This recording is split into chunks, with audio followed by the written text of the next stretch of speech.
I've paid thousands of dollars in courses to learn what you're basically teaching on your podcast for free. What you're putting out there is so valuable. So, I just really want to acknowledge you, and I definitely send everyone to your podcast.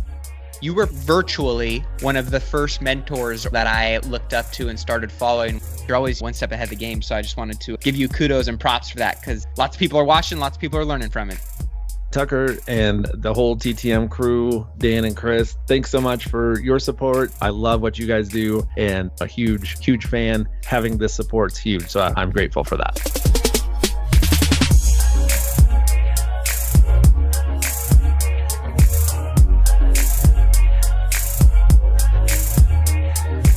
Well, what is up, everybody out there in listener land? This is episode 266 of the Real Dealz podcast. And as always, I am your host, Tucker Merrihew. I want to welcome you back to another episode of You, Me, and the Microphone. Hey, last week, if you did not check out the show, I had an awesome guest. Neil Bawa was on the show, and I titled it The Moneyball of Real Estate Investing. I probably should have titled it How the Hell to Invest in Property, or Nowhere to Invest in Property all across the country, because the dude broke down all of the different data points that you need to look at in order to kind of get an idea of which direction a market is moving. And a lot of the times we can kind of feel that if we're in the trenches and we're investing, or we've been, heavily involved in our market for a long time. We kind of know some of the data points, but he really broke it down to the 5 different data points that he looks at that really can tell you which direction a market is heading or where it's been. And then obviously you can kind of decide where you think it's going to go from there. So make sure you check out that show. It was one of my more favorite episodes because it was very tactical. It was very granular, but also very easy to understand. So go check it out. He runs a big fund, buys a lot of multifamily, but you can apply the same principles to the world of single family investing as well. And that's really, there's a lot of areas in town here in Portland that I have kind of used those types of principles, or at least some of them, in the gentrification that's happened and the improvement of certain areas, because we've banked on, it's been speculative, let's be honest, right? But we've speculated on certain areas to improve over this last run-up more so than others. And so just for example, there's an area called Eastmoreland in Portland, and prices there have gone up, maybe 10% in the last 6-7 years. Whereas on a whole, there's other parts of Portland where prices have gone up probably 60% because of where they're located within the city or within Lake Oswego.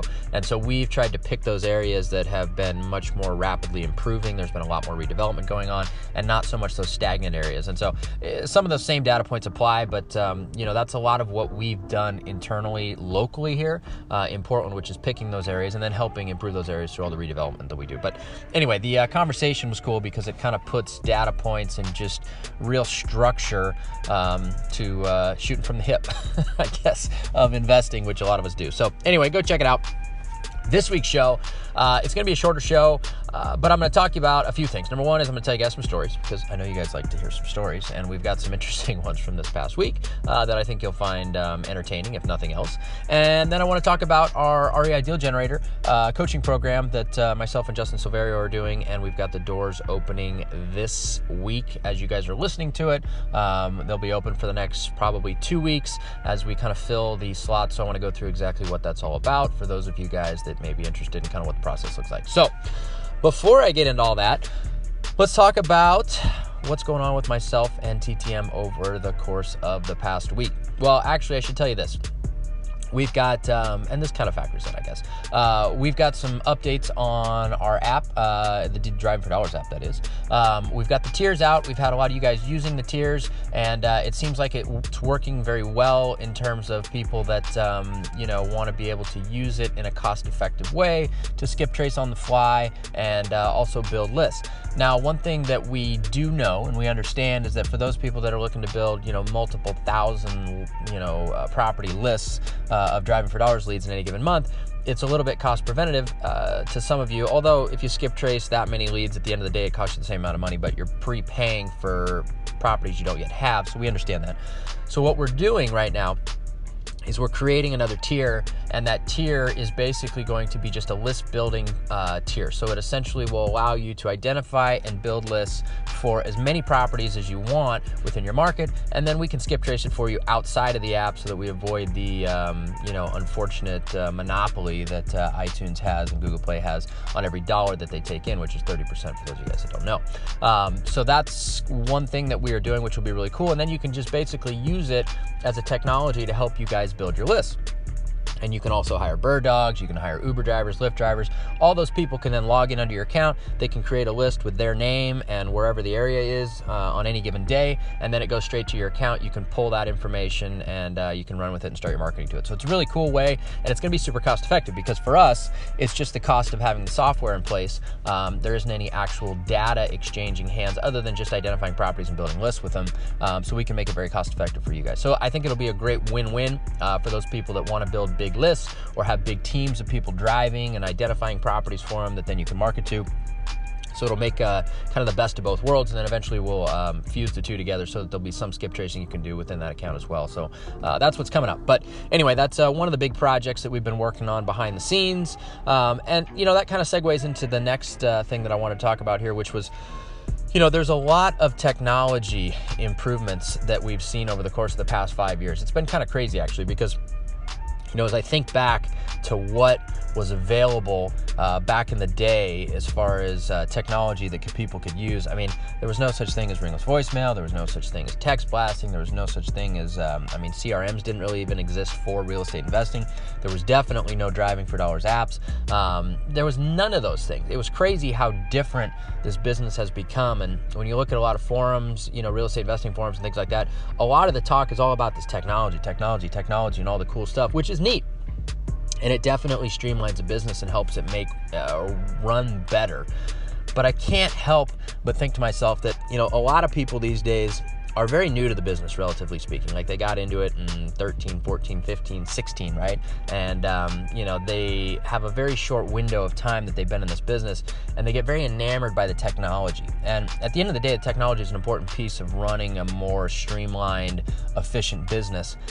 But the underlying thing that we're looking for is a shitty house, right? Or a piece of property that can be redeveloped, or a multifamily building that has some value add potential, or is just a great piece of property. Like, at the end of the day, the fundamentals are still the same in terms of what it is that we're looking for. We just use the technology to hopefully get more leads into our system, follow up with those leads more efficiently, and then organize, everything in between. And that's really what the technology is for. And I think people get fixated on that more than what the business truly is at its core. And so, one thing that, for me anyway, is that, marketing is going to be, there's going to be all kinds of different ways to market, right? You can market with RVMs, text blasts, emails, Facebook ads, crazy stuff. But at the end of the day, we still send a bunch of direct mail. Like, direct mail and specialty direct mail is like our bread and butter. Like, that's what we do. And I know cold calling is a big thing now, and people do well with it.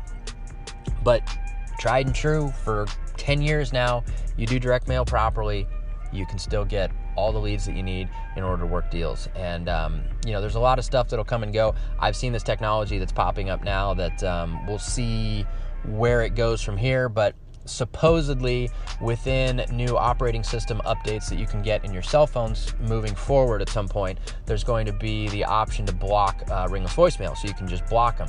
And there's currently apps you can download that will do it for you, but what I've heard is that you can actually put it into your phone, activate it after you do an update, and I don't know when these updates are going to come out exactly, but it will then block ringless voicemails potentially. And if that happens, then okay, now we got to pivot again, right? So ringless voicemails aren't going to necessarily get through to everybody. They'll get through to a much smaller portion of the population, which means you'll probably have to cold call in order to get through to them, or something else will pop up. There'll be a new shiny ball. But at the end of the day, people will still get direct mail, and they'll get specialty direct mail, and they'll look at it, and they'll absorb the message, and if the timing's right, they'll contact you, and if they contact you, you can potentially talk with them and go meet with them, and then maybe put a deal together. So the core fundamentals are still the same, and there's all this kind of noise around it and these new marketing strategies, and some of them are very good and helpful and cost efficient, so you can layer them into all the other stuff that you do, which is important. But at the end of the day, you're still trying to start a conversation with somebody, and the foundation of that it hasn't changed for us in 10 years, and I don't see it changing anytime soon, which, so anyway, I just wanted to say that. Another thing I want to talk about real quick is our Narnia update, right? And this was a lead that came to us via direct mail, because we'd been marketing these people for, actually it was a specialty direct mail piece that we sent, and we've been marketing these people for quite a while. They called us like a year and a half ago. It was a crazy appointment. The gal was obviously out of her mind. She was heavily medicated. We didn't know if, like, she was so crazy, we didn't know whether or not her daughter really existed or not. We didn't know if the guy's brother that we were going to be buying the home from, if his brother really existed or not. We had no idea. So it was kind of one of those appointments. So we thought then, okay, well, we call these crazy appointments, we go on Narnia, like we're going to Narnia. And we went back to Narnia last week, and I was hoping to have a great story for you. And unfortunately, I don't really. The gal was apparently medicated properly. So it was a very polite, normal meeting. The dog that almost ate us last time, they had to put down. So they had a much smaller, like, wiener dog this time, which was very nice and, wanted to be pet and all that. So we didn't have any updates for you on that, and no crazy stories that I thought would be kind of cool to talk about on the show. But we're in the middle of trying to pin them down and get a deal done. But at the end of the day, that was a direct mail lead that came in, and we just kind of followed up, and then they, disappeared for a while because they said they didn't want to sell, and then they resurfaced because we continued to market to them on and off, and that's kind of how the business worked. But anyway, that was our Narnia story. Don't have any good updates for you on that, but I do have another crazy story where Chris lost his shit this week. And for those of you guys that are business owners that listen, Chris doesn't listen to the show. I don't think he really listens to podcasts, to be honest with you. So I don't have to worry about him hearing this. But somebody called in, and they called in off of Ringlet's voicemail. And so RVMs are a very inexpensive way to layer your marketing, but sometimes people get very, we'll call it butthurt about the fact that you leave them a message, right? They get very defensive and upset about it, and there's the possibility that they could potentially try and sue you. They could report you to the FCC, all these things, right? And so this guy called in, and he called in about a week ago, and he said, don't ever effing call me again, and blah, blah, blah, blah, blah. And so we tried to get the guy's info from him. He wouldn't give it to us, but we got the phone number, so we looked him up on our list, and we pulled him off. Problem is that he lived in the same property with his son, and so we had some duplicates on our list with him and his son. And so Ringlet's voicemail went out again this past week, and his son got extra irritated, which I think it was his son that called the first time too. Dad was like 75, son was 30. And the guy called in, and he was talking to Chris, and he was just reading him the riot act. He called him a glorified secretary, just a bunch of stuff, and dropping a lot of F-bombs, and Chris lost his shit. Completely lost it. Oh, and I should tell you, this guy threatened he was going to be turning us into the FCC for robo-dialing and basically all the stuff that you want to try and not have happen. If somebody is angry, you definitely don't want them reporting you, because then it just creates problems on the business owner level that you don't need, right? And so the right thing to do for Chris at that point would have been like, I'm sorry, sir. Tucker gave you a call, and he was just curious if you're interested in selling. Obviously you're not. We'll make sure that he doesn't call you anymore. Well, he didn't do that. And he lost his shit, and he basically told the guy to stick it up as you-know-what, told him to, come on down here if he didn't like his answer, meaning come down to the office, and it ended in a fireworks of F-bombs and this and that. And so it left me in a difficult position, because now I'm, the business owner, and I don't know what the backlash is going to be on this. Chris has been with me for a long time. We had a big talk about, self-control, and for those of you guys that know Chris, he's usually a very mild-tempered guy, and I don't know what was going on. Maybe his wife and kids were driving him fucking crazy this morning. I don't know, who knows? But he lost his shit, and he lost it on the guy who had already threatened to report us to the FCC, and just one of those guys that could potentially just cause trouble for you. Whether or not it ever pans out to costing money is a whole other thing, but it just caused trouble, which then takes up bandwidth and energy and effort and all those things. So anyway, he lost it. We had to have a real, sit-down conversation about, basically maintaining professionalism and not baiting people to come down to the office. And it's just bad for the brand. It's bad for everything. And, it happens, right? So for those of you guys that are business owners, you have employees, you have people that work for you. That's the fun side, right? You then get to manage, when employees do things that they shouldn't do or they screw up, you have to kind of be the overarching, fatherly figure that says, hey, we can't do this, and this is why. and kind of reel them back in. So I had to do that this week, and that was it was interesting. We do have the phone call recorded, I'll tell you that. So maybe we'll put it up on our DFA group on Facebook for you guys to listen to. Well, we'll see. Maybe I'll entertain you guys and let you guys hear what it is exactly Chris said. But anyway, that was an interesting story from this past week. Another thing I want to talk about real quick is, there's a lot of people out there that are, when you market for deals, right, you get people that call in. And I know, because I've talked with many investors over the years, people call in or contact you and it's not a deal. And I can start to see frustration mount with people. They start to get a little bit frustrated by the fact that the people that are calling in, it's not this like screaming deal. And I just want to reaffirm to you guys, or just bring it up, that, when people call in our office, I expect that the vast majority of people, and when I say vast majority, I mean a lot, like 90+% of people that call in are not going to be a deal.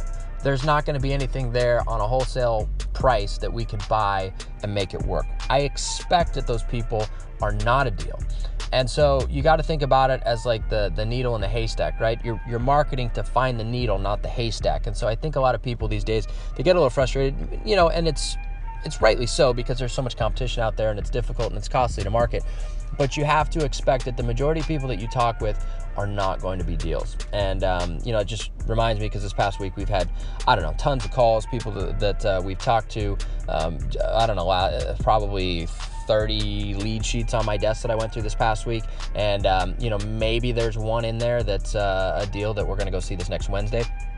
But the rest of them were very questionable, not great. Some were retail, some were way over retail, some were slightly under retail, but need a lot of work. There's all these things. And so that's the game. And you have to have your mindset like that. You have to understand that, you're pushing a lot of marketing around, ideally, to get conversations to come in, to find the needle and not the haystack. And so keep that in mind. I think these days that's the one thing that gets people frustrated, is that, the haystack comes in and they get frustrated that the whole haystack is not deals. And remember, you're not looking for the haystack, you're looking for the needle. So I just wanted to mention that here real quick. Now, lastly, if you guys are friends with me on Facebook, you probably saw this week, but I walked down memory lane, and this kind of ties into the RVM thing a little bit too, because there's big talk about, you could get sued if you do RVMs potentially, and then there's, if you do text messaging a certain way, you're not going to get sued, but if you do it another way, you could get sued. And I just wanted to remind everybody out there, and that's what was the point of this post that I put on Facebook. We got sued for the stupidest shit ever, like 5 years ago. It was literally a lilac bush that had roots that grew across the property line, and we had a garage that was built in the 20s that was a zero lot line garage, which means it was built right on the property line. And we had to replace the garage because the neighbor stacked all their wood against it and rotted the wall that was on the property line. And so when we had to replace the garage, we had to actually put a foundation on it this time, as opposed to last time they just framed it off the dirt. And so when we did that, she said that we damaged roots that had grown across our property line, which then damaged the bush. And because the bush got damaged, she had mental anguish, and that mental anguish was going to cost us like $30,000 in, whatever cost that she thought, she was deserving of. And so we ended up having to settle that, and I had to pay her a fairly ridiculous amount of money, which was less than the cost of money for me to defend myself and countersue her. But the point is that you can get sued for anything, right? And so just because you're totally in compliance, and this is a misnomer out there, I've seen it talked about a lot, doesn't mean somebody can't sue you. And if they sue you, you have two options. Number one is you can pay an attorney to defend you, and you can ultimately be right. But being right can cost you a lot of money too. Just because you're right doesn't mean it won't cost you money. Number two is, one thing that we've found is that those people that sue you generally have a good tie to an attorney. So they have somebody that's doing it on non-billable hours, whether it's family member, friend, they're an attorney themselves, they're an ambulance chaser, whatever it is, right? They have a tie to somebody that's going after these wild goose chase cases that are not billing hours. And if they do that, then it makes sense. If people are actually going and hiring an attorney and paying them an hourly to come after you for stupid shit, then it doesn't make sense. And that's kind of the checks and balances of what normally makes these stupid lawsuits not happen. But the point is that even if you're right, even if you're doing everything in compliance, somebody can still sue you and it costs you money to defend yourself. So kind of a misnomer out there right now that if you do things properly, then you're not at risk of getting sued with spam type marketing, which is basically what we're doing. I saw that written somewhere, and it really, I mean, you know, we're annoyance marketing, right? To some extent. Now, the direct mail, I would argue, is not, but a lot of the other methods that people use these days, it's annoyance marketing, right? And so you could annoy people to the point that they maybe want to sue you. Even if you're doing it totally properly, they could still sue you, and if you're right, it still costs you money to defend yourself. So keep that in mind, you know, and that's why we kind of ask for forgiveness instead of permission on a lot of times, because even if you're doing everything right, it really doesn't matter at the end of the day. And in the case with the lilac bush and the gal that lived next door to us, we were totally right. We didn't do anything wrong, and it still was going to cost us, you know, at least $20-some thousand to countersue her. And we won every time we went to court. The judge said, "Well, this is ridiculous. You don't have a case," or the judge wasn't going to side with the neighbor. But I still had to pay all these costs and legal fees for my attorney to show up to court and file paperwork and do all these things to basically prove I'm right. And at the end of the day, I then got to a crossroads where I was like, I can keep proving I'm right, but it's going to cost me X amount of dollars, or I can just pay off this loony bin a-hole with this amount of money and make it go away. And that's ultimately what I ended up doing, because I just didn't want to string this along in my life forever, because it was just taking up so much energy and bandwidth, and it was just a giant pain in the ass. So anyway, something that I wanted to mention there. And, you know, just a few stories this week, I guess I'd sprinkle in before we get into the main topic here, which is the announcement about our REI deal generator.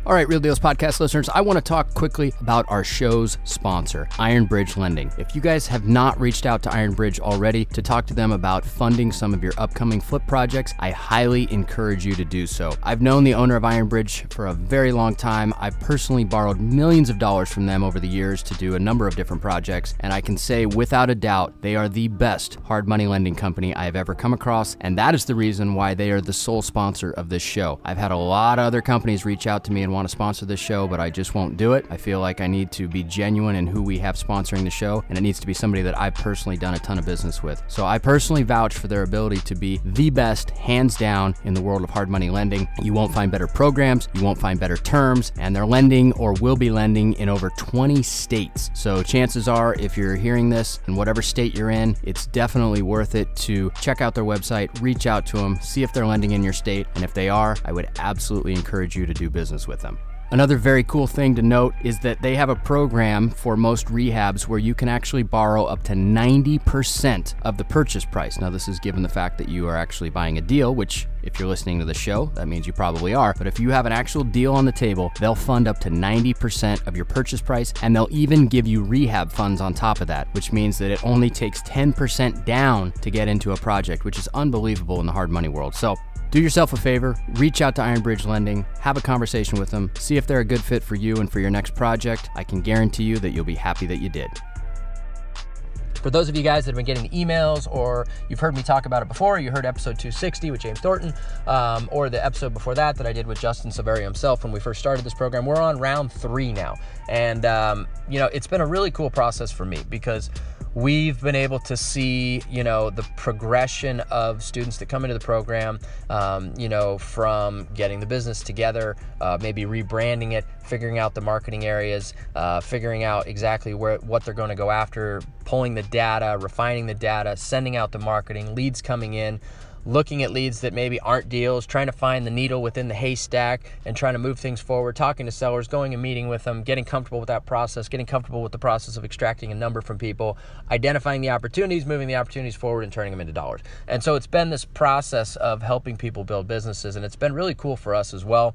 And, you know, I think that as we continue to move forward, the program's only going to get better and better, because we understand kind of the really important parts of the program, the pivot points where people really need to kind of take the business and move it forward, or they need to really raise their game and go to the next level, or they really need to execute certain tasks and stay on those tasks in order to go from, you know, trying to get traction to extreme profitability or deal flow or success.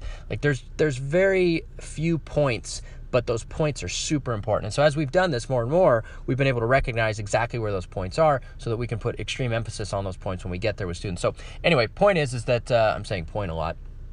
We're opening the doors to the third round. We've got a handful of people that are pre-committed. We're only going to do probably 6 people max, just because that's the absolute most bandwidth that both Justin and myself have, on top of everything else that we have going on. And so if you're interested at all, I would suggest that you go to the link in the show notes page, or you go to reidealgenerator.com. And the process now, we've tried to simplify it so it's just easy for everybody. But you go there and you just essentially schedule a call with Justin and myself. There's a sign up there at the bottom of the page. You can kind of learn all about the program and different things that it entails. I've talked about it a lot here, but you can kind of read it all there. And click on the bottom of the page and you can schedule a call with Justin and myself. And from there, we'll then kind of hop on Skype and we'll talk with you and we'll see if this program is a good fit for you. And ultimately, you know, we've had a variety of people that have come into it. We've had people that are newer to investing and doing deals, and we've had people that have done a lot of deals, but they just want to do deals that are directly to sellers. And the process is the same. You still have to build out a brand, whether you're newer to investing or you're newer to direct to seller investing, because that brand then is kind of the leader for the marketing and to get deal flow and lead flow and all those things. So a lot of the process is the same, whether you're newer to investing or you're not. The end goal is the same, though, which is to generate your own deal flow and ultimately build out your business in the process and get kind of a board of advisors, we'll say, along the way to make sure that you're doing the right things and you're identifying the right leads and you're pushing the right ones forward, and ultimately you're taking advantage of the opportunities and just kind of building out your business on many levels. And so if you go to reidealgenerator.com, you can go schedule a call with Justin and myself. We're probably going to have the this round open for, we'll call it the next week, maybe 2 here, and we'll probably be filled up because, like I said, we got a handful of people, or a small handful of people that are already pre-signed up that were interested before we open the doors. And so this will probably go really fast, but I would really love to hear from you guys that are on the fence or just thinking about it. Go schedule a call, talk with us. There's no harm there. It is a high-end program, but the way that we have it set up, and when I say high-end in terms of cost, because we've got obviously the cost of the program itself, and then part of the program cost is your marketing. So we deploy your marketing for you. We're actually forcing you to market through the program, which is one of the key things there. But we break it up so that it's a monthly expense, so it's not a lump sum, which helps out a lot and makes it more of a cash flow thing and just makes it more attainable for everybody. So anyway, go to reidealgenerator.com. You can click on the link and set up a call with Justin and myself. And like I said, there's no harm in just having a conversation. We'll see if it's a good fit. And if it is, we'd love to get you in there, and we'd love to transform your business and really help you, ultimately generate your own deal flow. Because at the end of the day, that's the most important thing. And with all the noise out there, and I know I've talked about a lot of things on this show, but there's a lot of technology, a lot of noise. There's just a lot out there. Back in the day, it was very simple. It was like, find shitty house, get in touch with owner, talk to them, and see if you can put a deal together. At the end of the day, that's the same thing. There's just a lot of technology and shiny balls and noise in between that and the shitty house, which gets people kind of off track, or it just kind of becomes consuming and you lose your way, and then you don't know where to start and what list to pull, what to send them, and how to layer, and it just goes on and on and on. So we make it very simple, and we kind of think all that stuff out for you, and we make sure that you follow the exact recipe that we've created for marketing that works. We use it in our own businesses every single week, every single day, really, and you can basically take that and you can use it in your own. So that's this week's show. A lot of stories, a little bit of rambling, and of course our REI Deal Generator program. I'll be back next week, but like I said, go to the show notes page, or if you got our emails, if you're on an email list, just go to reidealgenerator.com and click on the link, set up a call with Justin and myself. We'd love to chat with you and see if it's a fit. So that wraps up this week's show. I'll see you all next week.